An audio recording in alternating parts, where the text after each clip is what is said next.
வணக்கம். கன்னிராசினியர்களுக்கு நிகழ இருக்கும் புதன் பயிற்சி என்ன மாதிரியான நன்மைகள் எல்லாம் ஏற்படுத்தி கொடுக்க இருக்கு, கிரக நிலைகளின் ரீதியாக அமையிருக்கும் சாதகங்கள் என்ன, பாதகங்கள் என்ன, கன்னிராசினியர்களுக்கு புதன் களத்தில் இறங்கி விட்டாருங்க. இனி உங்களுடைய வாழ்வில் இது நடந்தே தீரும். அப்படி என்ன மாதிரியான முன்னேற்றங்கள் எல்லாம் ஏற்பட இருக்குது, குறிப்பா இந்த காலகட்டங்களில் கிரகங்களுடைய சஞ்சார நிலைகள் என்ன என்று பார்க்கும்போது மேஷத்தில் குருவும், கன்னிராசியில் கேதுவும், துலாம் ராசியில் சுக்கிரனும், விருச்சகத்தில் சூரியன், செவ்வாய் ஆகிய 2 கிரகங்கள் இணைந்து சஞ்சரிக்கிறாங்க. புதன் பகவானை பொறுத்த வரைக்கும் நவம்பர் மாதம் 30ஆம் தேதி விருச்சிக ராசியிலிருந்து தனுசு ராசிக்கு பயிற்சி ஆகிறாரு. மீண்டும் 1ஆம் தேதி வக்ரகதி ஆரம்பமாகுதுங்க. 2ஆம் தேதி தனுசு ராசியில் சஞ்சரித்த புதன் பகவான் விருச்சிக ராசிக்கு மாறுகிறாரு. மகரத்தில் சனி பகவானும், மீனத்தில் ராகுவும் சஞ்சரிக்கிறாங்க. இந்த கிரகங்களுடைய சஞ்சார நிலைகளின் காரணமாக கன்னிராசினியர்களுடைய வாழ்வில் என்ன மாதிரியான நன்மைகள் எல்லாம் ஏற்பட இருக்கு என்பது குறித்தான முழுமையான பதிவு தான் இந்த வீடியோல நம்ம விரிவா பார்க்க போகிறோம். அதற்கு முன்னாடி புதன் பகவானை பற்றி சற்று விரிவாக தெரிந்து கொள்வோம். பொன் கிடைத்தாலும் புதன் கிடைக்காது என்பார்கள். சூரியனுக்கு மிக அருகாமையில் இருக்கக்கூடிய மிகவும் ஒளி பொருந்திய புதன் வித்தைக்கு அதிபதியாக சொல்லப்படுகிறார். இறைவால் எதிரிகளை வந்தாடும் வீரியத்தை தருகிறாரு. மிதுனமும் கன்னியும் அவரது ராசிகள். நட்பை கொண்டாடுபவர் என்பதால் கால சக்கரத்தின் 3 மற்றும் 6ஆம் இடம் புதனுக்கு தரப்பட்டது. ஒருவருடைய ஜாதகத்தில் புதன் நல்ல அமைப்பில் இருந்தால் கல்வி கல்லாமல் பாகம் புகட்டும் அளவிற்கு, அதாவது அவரிடமிருந்து தான் மற்றவர்கள் படிப்பார்கள் என்ற அளவிற்கு அத்தனை நுட்ப அறிவை புதன் கொடுப்பாரு. புதனுடைய வலுவை புரிந்து கொண்டால் நாம் நம்முடைய விருப்பத்திற்கு ஏற்ப வாழ்வை அமைத்துக் கொள்ளும் வழியும் நமக்கு கிடைக்கும். இப்படிப்பட்ட புதன் அறிவுச்சுடர் தருவதில் வல்லவராக திகழ்கிறாரு. படிப்பு ஸ்தானம் ஒவ்வொருவருடைய வாழ்விலும் 2ஆம் பாவம். இந்த 2ஆம் பாவம் ஆரம்ப கல்வியை குறிப்பது, 4ஆம் பாவம் உயர்கல்வியை குறிப்பது, 5ஆம் பாவம் மேல்கல்வியையும், 9ஆம் பாவம் ஆராய்ச்சி படிப்புகளையும் குறிப்பது. இந்த ஸ்தானங்களோடு புதன் நல்ல விதத்தில் தொடர்பு கொண்டால் அறிவும் ஆராய்ச்சியும் சுடர் விட்டு பிரகாசிக்கும். ஒருவேளை இவ்வளவு மேன்மைகளை கொண்ட புதன் கேட்டுவிட்டால் என்ன மாதிரியான பாதிப்புகள் நம்மளுடைய வாழ்வில் ஏற்படும் என்று பார்க்கும்போது, புதன் கேட்டுவிட்டால் மனநல பாதிப்பு, நரம்பு சம்பந்தமான நோய்கள், நரம்பு தளர்ச்சி, வெண்குஷ்டம், உடம்பில் அதிகமான வியர்வை, ஆண் மலட்டு தன்மை, அவ்வப்பொழுது தலை சுற்றல், காது கேளாமை, உணர்ச்சி பாதிப்பு முதலிய நோய்கள் புதன் கேட்டுவிட்டால் வருவதற்கான வாய்ப்பு உண்டு. புதன் கேதுவோடு சேரும் பொழுது மனநல பாதிப்பு ஏற்படும். சுக்கிரனோடு சேரும் பொழுது வெண்குஷ்டம் போன்ற நோய்கள் ஏற்படும். சந்திரனோடு சேர்ந்து கேட்டுவிட்டால் மனதில் எப்பொழுதும் ஏதாவது ஒன்றை யோசித்துக் கொண்டே செயலிழந்த நிலையில் இருப்பார்கள். தேவையற்ற கவலை அவர்களை வாட்டும். செவ்வாயோடு சேரும் பொழுது நரம்பு தளர்ச்சியும் தலைவலியும் மனக்குழப்பமும் ஏற்படும். சூரியனோடு சேரும் பொழுது தலையில் உள்ள மூளை நரம்புகள் பாதிக்கும். சனியோடு சேர்கின்ற பொழுது எதிர்ப்பு சக்தி குறைவு ஏற்படுவதற்கான வாய்ப்புகள் உண்டு. இந்த புதன் ஒவ்வொரு பாவங்களில் சஞ்சரிக்கும் போதும் என்ன மாதிரியான நன்மைகளையும் நம்மளுடைய வாழ்வில் ஏற்படுத்தி கொடுப்பாரு என்று பார்க்கும்போது, புதன் 1ஆம் இடத்தில் இருக்க புத்தி சாதுரியம், இலக்கிய ஈடுபாடு, உயர்கல்வியையும் தருவாரு. 2ஆம் இடத்தில் இருக்க இனிமையாக சபையை மயக்கும் பேச்சும், 3ஆம் இடத்தில் இருக்க கஞ்சத்தன்மை ஆனால் பெண்களை கவர்ந்தெழுக்கும் தன்மையை உண்டாக்குவாரு. புதன் 4ஆம் இடத்தில் இருக்க உயர்கல்வி, பூர்வீக சொத்தும், 5ஆம் இடத்தில் இருக்க தாய்மாமனுக்கு தொல்லைகள் ஏற்படும். 6ஆம் இடத்தில் இருக்க கல்வி தடைப்படும்.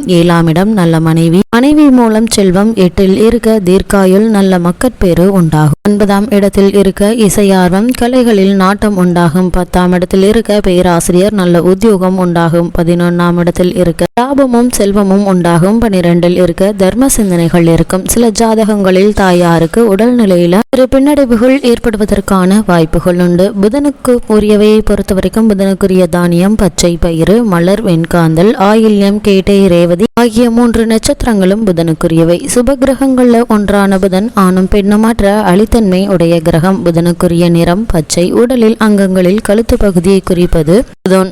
உலகங்களில் பித்தளையை குறிப்பதும் புதன். மொழிகளில் தமிழ், கலைகளில் கணிதம், சிற்பம், ஜோதிடம் போன்றவை புதனுக்குரியவை. இரத்தினம் பச்சை. புதனுக்குரிய தீபம் கற்பூரம். புதனுக்குரிய மறைவு ஸ்தானம் லக்னத்திற்கு 3, 6, 8 மற்றும் 12. புதனுக்குரிய நாயுருவி கொண்டு ஹோமம் செய்தால் தோஷங்கள் கழியும். சுவைகளில் உவர்ப்பு சுவையும், பஞ்சபூதங்களில் வாயு கிரகமாகவும், வாதநாடியாகவும், வடக்கு திசைக்கு உரியவராகவும், மகாவிஷ்ணு அதிதேவதையாகவும் விளங்கக்கூடியவர். ஒவ்வொரு ராசியிலும் அவர் 1 மாத காலம் இருப்பாரு. உபய ராசிகளான மிதுனத்திற்கும் கன்னிக்கும் உரியவர். தாமச குணம் மிகுந்தவர். கன்னி ராசியில் உச்சமடையும் புதன் மீன ராசியில் நீச்சமடைகிறாரு. ஒரே ராசியில் உச்சமடைந்து ஆட்சியும் பெற்று மூல திரிகோண பலம் பெறுகின்றவர் புதன் மட்டுமே. அவருடைய தசை 17 ஆண்டுகள் நடக்கும். அது மட்டுமில்லாமல் இந்த பஞ்ச மகாபுருஷ யோகம் என்று சொல்லக்கூடிய பத்திர யோகம் தருவதில் புதன் வல்லவராக திகழ்கிறாரு. அதாவது பஞ்ச மகாபுருஷ யோகம் என்று 5 யோகங்களை சொல்வார்கள். அதிலே ஒரு யோகம்தான் இந்த பத்திர யோகம். புதன் ஆட்சி அல்லது உச்சம் பெற்று லக்னத்திற்கோ சந்திரனுக்கோ கேந்திரத்தில் நிற்பது இந்த யோகத்தை காட்டும். இந்த யோகம் பலமாக உள்ளவர்கள் புதன் திசை நடக்கும் பொழுது மிக பெரிய நன்மையை பெறுவார்கள். அவர்களது தோற்றமும் பேச்சும் எடுப்பாகவும் கம்பீரமாகவும் இருக்கும். சபைகளில் அவர்கள் பேசினால் கூட்டம் மெய்மறந்து கேட்டுக்கொண்டிருக்கும். நிறைய சம்பாதிப்பார்கள். பேச்சு தொழிலின் மூலமாக அல்லது பத்திரிகை தொழிலின் மூலமாக அல்லது எழுத்துத்துறையின் மூலமாக அதிக வருமானத்தை பெறுகின்ற வாய்ப்பினை இந்த பத்திர யோகம் கொடுக்கும். மிகப்பெரிய புகழையும் தரும். பல வெற்றியாளர்களுடைய ஜாதகத்தில் நாம் இந்த பத்திர யோகத்தை காணலாம். அது மட்டுமில்லாமல் அப்படிப்பட்ட புதன் புத்திகாரகன், அறிவை தருபவர்,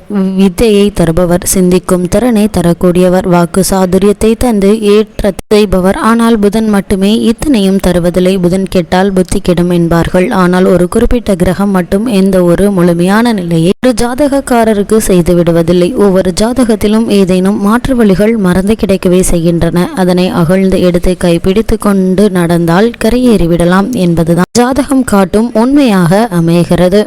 இவ்வளவு மேன்மைகளை கொண்ட புதன் பகவான் விருச்சிக ராசியில் சஞ்சரிக்கக்கூடிய இந்த காலகட்டங்களில் கன்னிராசினியர்களுக்கு மேலும் என்ன மாதிரியான சாதகங்கள் எல்லாம் ஏற்பட இருக்கு என்று பார்க்கும்போது, ராசிநாதனான புதன் வெற்றி ஸ்தானத்தில் சூரியனோடும் செவ்வாயோடும் இருக்கிறாரு. இதனால் அரசாங்க உதவிகளும் ஆதாயமும் உங்களுக்கு உண்டு என்பதால தொழில் மற்றும் வியாபார அபிவிருத்திக்கு அரசாங்க உதவிகளை நாடும் பட்சத்தில் இந்த காலகட்டங்களில் நீங்கள் மேற்கொள்ளும் போது முன்னேற்றம் ஏற்படுங்க. சகோதர உதவிகள் உங்களுக்கு உண்டுங்க. செவ்வாயும் புதனும் இணைந்து வெற்றி ஸ்தானத்தில் இருப்பதால இந்த காரியத்தை தைரியத்தோடும் சாதுரியத்தோடும் எதிர்கொள்வீங்க இந்த காலகட்டங்களில். இதனால் முன்னேற்றமே உங்களுடைய வாழ்வில் ஏற்பட இருக்குது. ராசியிலேயே சுக்கிரன் இருப்பதால குடும்ப உறவுகள் பலப்படுங்க. செவ்வாயும் ஜெயஸ்தானமான 3ஆம் இடத்தில் வலுவாக இருப்பதால எந்த பிரச்சனையையும் தைரியமாக எதிர்கொள்ளலாங்க. ஆத்மபலன் அதிகரிக்குங்க. இருப்பதால் உங்களுக்கு இருக்கின்ற பிரச்சனைகளை சற்று நிதானமாக அணுகினால் வெற்றி பெறலாங்க. அதே மாதிரி திருமணம் சம்பந்தமான முயற்சிகள்ல நல்ல ஒரு வரன் அமையிருக்குது. அதற்கான முயற்சிகளை நீங்க இந்த காலகட்டங்கள்ல மேற்கொள்ளலாம் என்பதை கிரக நிலைகள் தெளிவுபடுத்துதுங்க. அதே மாதிரி தொழில் மற்றும் வியாபார முயற்சிகள், உத்தியோக சம்பந்தமான முயற்சிகளுக்கும் சிறந்த காலகட்டம் இந்த புதன் பயிற்சி அமைஞ்சிருக்குதுங்க. கன்னிராசினியர்களுக்கு என்ன மாதிரியான விஷயங்கள்ல அதிக கவனம் தேவை என்று பார்க்கும்போது, ராசியில் கேதுவும் 7ஆம் இடத்தில் ராகுவும் இருப்பதால இந்த விஷயத்தையும் பூதகரமாக்கி பிரச்சனையை வளர்த்து விட வேண்டாங்க. சற்று யோசித்து சிந்தித்து செயல்படுவது நல்லது. 3ஆம் மனிதரை குடும்ப விஷயங்கள்ல தலையிட அனுமதிக்க வேண்டாங்க. அஷ்டம குரு இருக்கிறார் என்பதை மறந்துவிட வேண்டாங்க. அவர் உங்களுடைய விரயஸ்தானத்தை பார்ப்பதால் தேவையற்ற செலவு உண்டாகுங்க. எச்சரிக்கை அவசியங்க. தேவையில்லாத விஷயங்களுக்கு 3ஆம் நபருடைய குறுக்கீடோ அல்லது அவர்களுடைய முன்னிறுத்தி செயல்படுவதோ வேண்டாம் என்பதை கிரகநிலைகள் உங்களுக்கு மீண்டும் மீண்டும் குறிப்பிட்டு கூறுதுங்க. கன்னிராசினியர்களுக்கு இந்த புதன் பயிற்சி நிகழக்கூடிய இந்த காலகட்டங்களில் கிரகநிலைகளின் ரீதியாக கூறப்படும் பரிகாரம் என்ன என்று பார்க்கும்போது, விஷ்ணு ஆலயம் செல்லுங்க, தீபம் ஏற்றி வணங்குங்க, சுந்தரகாண்டம் பாராயணம் செய்யுங்க. எண்ணற்ற நன்மைகள் உங்களுடைய வாழ்வில் ஏற்படுவதற்கான சாத்தியக்கூறுகள் அதிகம் இருக்குது.